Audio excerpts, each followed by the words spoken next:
หลังจากที่ออกไปเวียกกันนี่แหละเกิดเหตุการณ์บ่คาดคิดนะพี่น้องเนาะยางหัว2เถื่อพี่น้องเลยเปลี่ยนใช้รถ2เถื่อ3เถื่อมื้อนี้เนาะเถื่อแรกๆนี่ก็หลังจากที่หัวบ่เอ็นก็เปลี่ยนหลังจากที่หัวอีกบ่เอ็นก็เปลี่ยนแล้วก็ยังหัวอีกพี่น้องเอ้ยบัดนี้ก็เลยมันเปลี่ยนทั้งตีนทั้งยางเนาะรวมๆแล้วก็เบิดเงินไปอยู่มื้อนี้ประมาณ400,000กว่าพี่น้องเนาะเกือบฮอด500,000หลังจากที่บ่เอ็นยางรถหัว2เถื่อ3เถื่อเนาะพี่น้องเนาะมันก็เป็นล้างบอดี้ให้แหละว่าง่ายกันเนาะบ่เอ็นก็เลยบ่ได้ออกไปถ่ายคลิปเพราะว่าพี่น้องFCก็สิคอยอีกได้ว่าเป็นหยังบ่เอ็นคือบ่ออกไปถ่ายคลิปเนาะหลังจากที่ยางหัวแล้วยังบ่พอได้พี่น้องเอ้ยบาดนี้หาบ่อนใช้น้ำมันเนาะพี่น้องเนาะเพราะว่าปั๊มน้ำมันปตทอยู่อุทุมพรนี่ก็ปิดเบิด2ปั๊มเนาะพี่น้องเนาะและปั๊มน้ำมันต่างๆนี่ก็ปิดค่อนข้างจะหลายปั๊มได้พี่น้องมื้อนี้ก็บ่ฮู้ว่าทางฝั่งไทยเนี่ยปิดหรือบ่เนาะแต่ว่าบ้านเฮานี่ก็เริ่มทยอยปิดปั๊มน้ำมันแล้วได้พี่น้องเอ้ย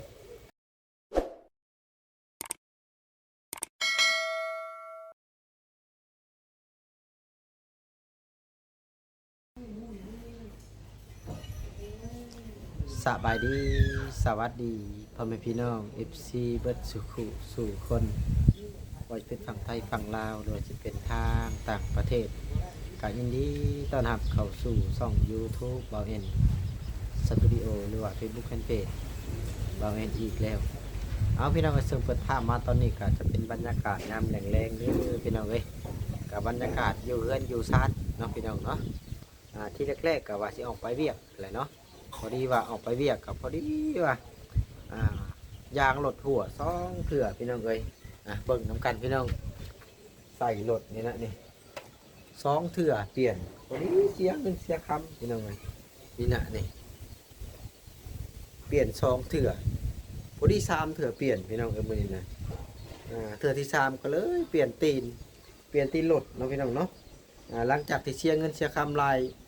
บอยแอนเปลี่ยนใจบ่ออกไปเวียกมื้อนี้พี่น้องเอ้ยมื้อนี้ก็ตกอยู่ประมาณ400,000ป่ายพี่น้องเนาะเกือบฮอด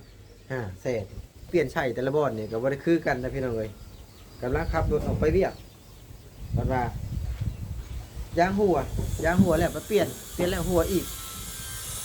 แล้วก็เปลี่ยนอีกนี่พี่น้องเอ้ยนี่เลยหัวอีกแล้วก็เปลี่ยนอีกนี่ตัวนี้นี่เปลี่ยนอีกแต่ว่าเอาตัวราคาธรรมดาพี่น้องเอ้ยถ้าราคาแพงกว่านี้มันก็จะแพงโพดโพบอยแอนเจ็ดมาออกไปเลยเวียกจนกลับเข้ามาซื่อเงินแห้งบ่มีแห้งเฮ็ดใส่รถก็ได้เนาะพี่น้องเนาะโอทัศน์ได้เงินว่ารอบหน้าจะเปลี่ยนมันเฮ็ดบอยแอนก่อนเลยมื้อนี้เนาะเพราะว่าเหตุผลที่มันหัวเนาะพี่น้องเนาะเพราะว่าบอยแอนน่ะเดินทางไกลแล้วก็เฮ็ดให้มันนี่แหละค่อนข้างจะเปลืองยางรถเนาะพี่น้องเนาะถ้าว่าเฮาไปใกล้ๆแล้วมามันก็ค่อนข้างจะบ่เปลืองนั่นแหละก็เลยว่า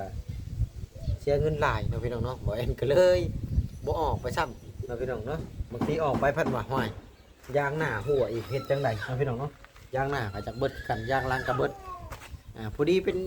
แนวดังไฟพี่น้องเอ้ยว่าง่ายกันนี่แหละนี่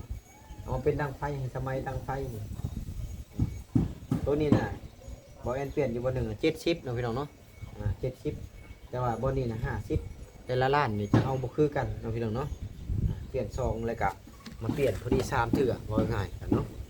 หลังจากที่เปลี่ยนยางรถแล้วพี่น้องเอ้ยน้ำมันก็เบิดบาทนี่ปั๊มน้ำมันปตทอยู่เมืองอุทุมพรแขวงสะวรรณเขตนี่ก็ปิด2ปั๊ม3ปั๊มแล้วเนาะพี่น้องเนาะน้ำมันกับปัจจุบันนี่กับค่อนข้างสิแพงเลยพี่น้องเอ้ยลิตรหนึ่งนี่40 กว่าบาทย้อน50 บาทเลยนะพี่น้องเนาะเบนซินเลยพี่น้องเนาะน้ำมันแดงฝั่งไทยเพิ่นเอิ้นเบนซิน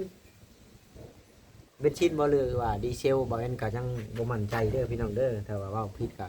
ขอโทษขออภัยนำพ่อแม่พี่น้อง FC หลายๆเนาะเพราะว่าส่วนหลายบ้านเฮาจะเอิ้นว่าเอ็ดซังเนาะพี่น้องเนาะน้ำมันรถจักรเอ็ดซังถ้าว่าน้ำมันรถไทยนี่ก็กระส่วนน้องพี่น้องเนาะเอิ้นแตกต่างครับฝั่งไทยนี่แหละก็เลยมาอัปเดตให้พี่ให้น้องเบิ่งบางที FC ผู้เพิ่น รอติดตามคลิปเฮาอยู่เพิ่นก็เฮาบ่เอ็นไปทางไหนดีคือสมิทสมอยแท้ว่าคือบ่ออกไปถ่ายคลิปเพิ่นก็คล้องได้ผู้เพิ่นคล้องเวลาที่เฮาบ่ลงคลิปให้เพิ่นเบิ่งเพิ่นก็คอยนี่แหละเด้อพี่น้องเหตุผลก็ออกไปแต่เช้าพุ่นแหละเนาะพี่น้องเนาะออกไปแต่เช้าไปถ่ายคลิปว่าตั้งใจจะออกไปถ่ายคลิปนั่นแหละพอดีว่าออกไปก็ขับรถไปก็โอ้ได้ประมาณ30 ไปกิโลพอจะพี่น้องเนาะหลังจากขับไปแล้วก็หัวแล้วก็เปลี่ยนแล้วขับไปอีกก็หัวแล้วก็เปลี่ยนอีกเปลี่ยนเบอร์ตีนให้มันพอใจเพิ่นอันนี้บ่เนาะพี่น้องเขาเอิ้นว่ารถมีแต่ลดลงบ่ได้มีการเพิ่มเนาะพี่น้องเนาะก็ตั้งใจว่าสิบ่เปลี่ยนได้อย่างหลังนี่แปลว่าสิลองเปลี่ยนใช้ไปก่อนพอได้ใช้มีเงินมีกันที่เปลี่ยนมันประเทศให้ก็เลยจำเป็นต้องขอใช้เบิด400,000 กว่าเกือบ500,000นี่เป็นจังไดเด้พ่อแม่พี่น้อง MC ทางฝั่งไทยเนาะน้ำมันยังรวงยังหลายอยู่บ่บ่เห็นจากคลิปก็คือว่าบางบ่อนก็เอารถแมคโครเนาะพี่น้องเนาะไปใส่น้ำมันก็บ่ฮู้ว่า AI บ่หรือว่าคอนเทนต์เนาะพี่น้องเนาะอันนี้เฮาก็บ่ฮู้แต่ว่าเบิ่งก็ติดตามข่าวอยู่พี่น้องเอ้ยก็เหตุผลที่ว่าน้ำมันบ้านเฮาแพงก็ย้อนว่านี่แหละเนาะเพิ่นเกิดสงครามกันระหว่าง2ประเทศที่มีผลกระทบไปทั่วโลกเนาะพี่น้องเนาะก็บ่อยากให้มันเกิดหรอกเนาะพี่น้องเนาะแต่ว่ามันก็เกิดแต่ผลกระทบมันก็ตกมาฮอดประชาชนเนาะพี่น้องจังซี่ได้แหละถ้าว่าน้ำมันเบิดนี่ก็สิบ่ได้ไปเฮ็ดคลิปได้พี่น้องเอ้ยถ้าว่าบ่เบิดมันก็น่าสิแพงนั่นแหละว่าง่ายกันแล้วมันก็เริ่มแพงขึ้นเนาะพี่น้องแพงขึ้นแต่ละมื้อหั่นแหละอันนี้แหละอยากจะมาอัปเดตให้ FC เบิ่งกัน FC เพิ่นคอยว่าบ่แม่นไปใช้เด้คือบ่ออกไปถ่ายคลิปมื้อนี้คือสมิทสมอยแท้ว่ะยันเพิ่น